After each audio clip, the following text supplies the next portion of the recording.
नमस्कार, मैं हूं सुमित आज़ाद और आप देख रहे हैं ग्लोबी न्यूज़। एक बार फिर से हाजिर है आपका पसंदीदा कार्यक्रम लेकर के शाम की बात सुमित आज़ाद के साथ। और आज की खास मुलाकात में हमारे साथ हैं एक बहुत ही यंग एक राजनीतिक व्यक्ति जो कि भीम आर्मी से जुड़े हुए हैं। ये वही भीम आर्मी है जो आजकल बहुत ज़्यादा चर्चे में चल रही है।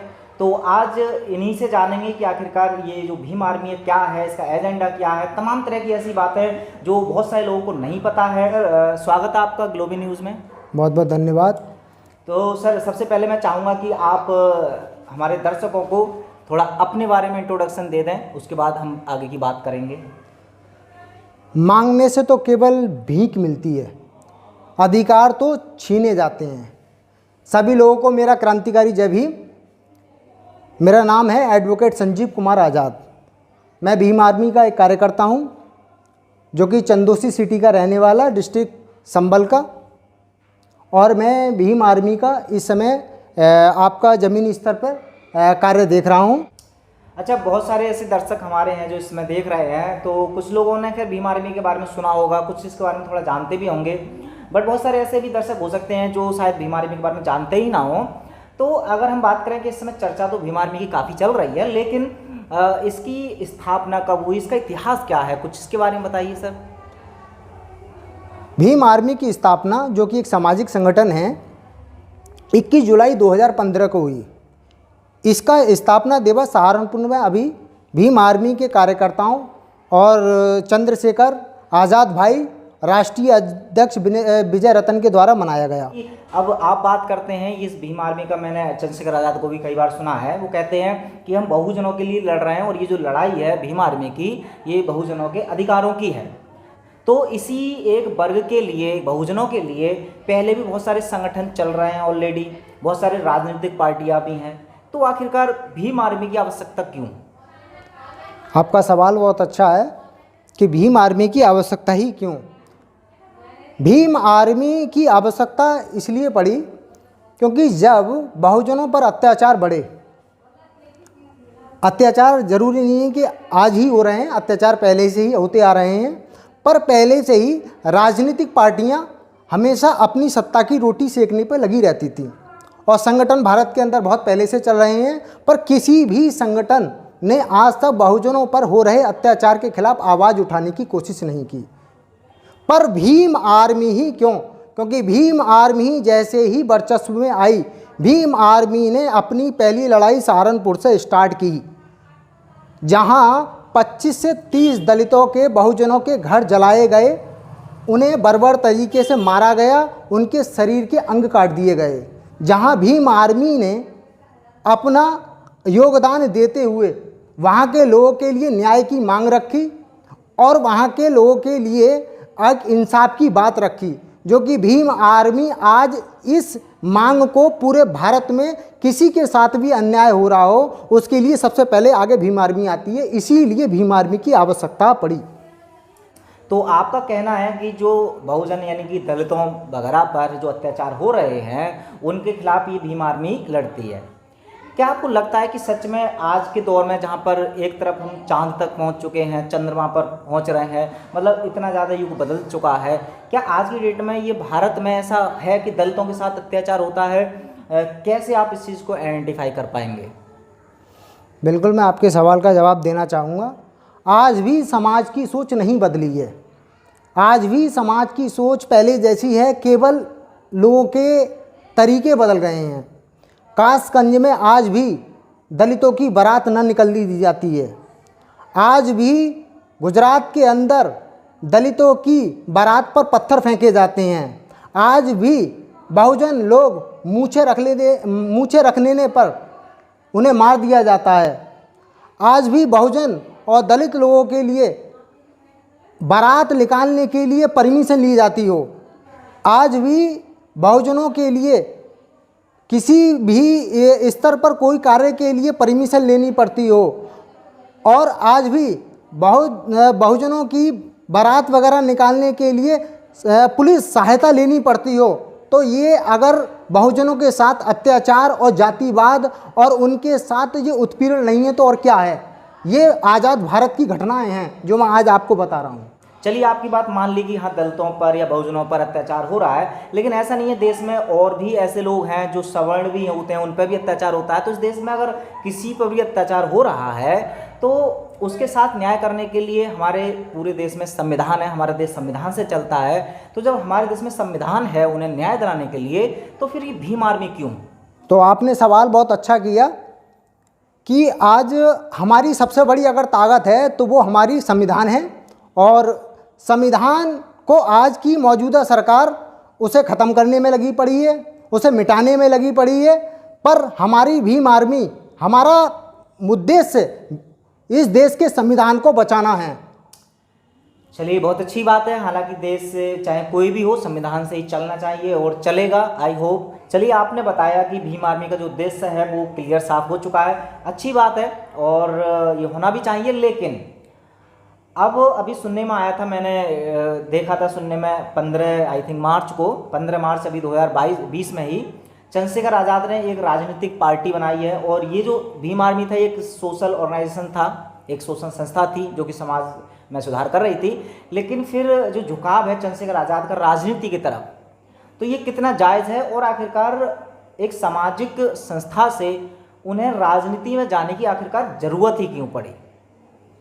आपका बहुत अच्छा सवाल है कि चंद्रशेखर भाई ने जब सामाजिक संगठन भीम आर्मी भारत एकता मिशन बनाया, उस समय उनके दिमाग में बिल्कुल भी राजनीतिक जो है आपका पार्टी बनाने की कोई भी उनकी विचारधारा नहीं थी।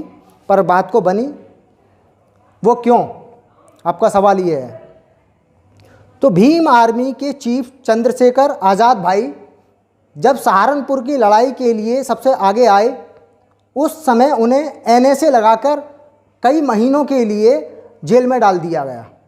किसी भी पार्टी ने उनकी आपका बेल के लिए किसी ने भी मांग नहीं रखी, और ना ही उनकी जो है रिहाई के लिए किसी ने अपनी बात रखी हो। तो उस समय चंद्रशेखर भाई को जेल में रहते हुए लगा कि हम बिना सत्ता के समाज की सेवा भी नहीं कर सकते और ना ही हम समाज के लिए लड़ सकते हैं। उसके बाद चंद्रशेखर भाई को पार्टी की स्थापना करनी पड़ी, और आज आज़ाद समाज पार्टी के नाम से चंद्रशेखर भाई ने पार्टी स्थापित कर दी है।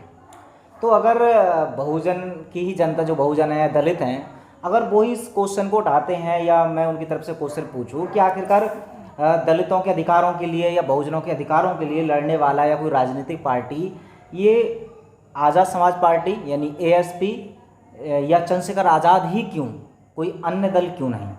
आपका सवाल बहुत अच्छा है कि चंद्रशेखर आज़ाद ही क्यों। मैं आपको आज कुछ घटनाओं पर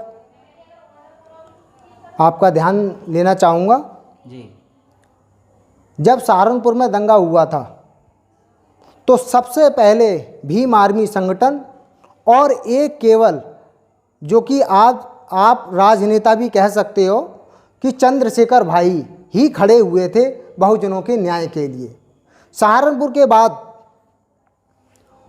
दिल्ली तुगलकाबाद जो कि रविदास मंदिर साजिश के तहत सरकार ने तोड़ा था और सरकार के द्वारा ही तोड़ा गया, उसमें सबसे पहले उसे द्वारा निर्माण के लिए जो मांग रखी वो भीम आर्मी के पदाधिकारियों ने और चंद्रशेखर भाई ही नहीं रखी। सबसे पहले इसीलिए चंद्रशेखर भाई सबसे पहले आगे आए।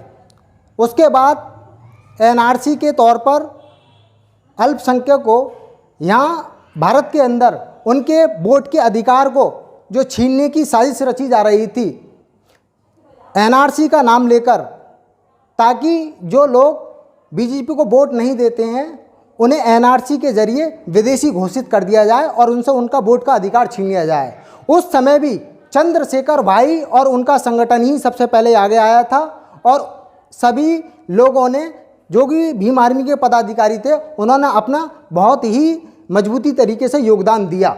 और चंद्रशेखर भाई ने दिल्ली में जामा मस्जिद पे जाके संविधान की प्रेमबल पढ़ी।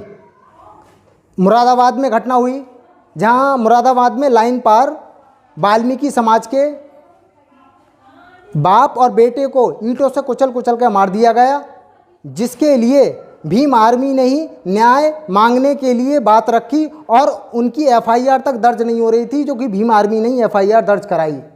ऐसे ही संभल डिस्ट्रिक्ट का मामला है एक समसोई गांव में, जो कि छोटे लाल दिवाकर जो कि समाजवादी के दलित लीडर यानी दलित नेता, और उन्हें जो है साजिश के तहत उन्हें दिन दहाड़े आपका छोटे से विवाद पर उनके बेटे और उन्हें गोली मार दी गई।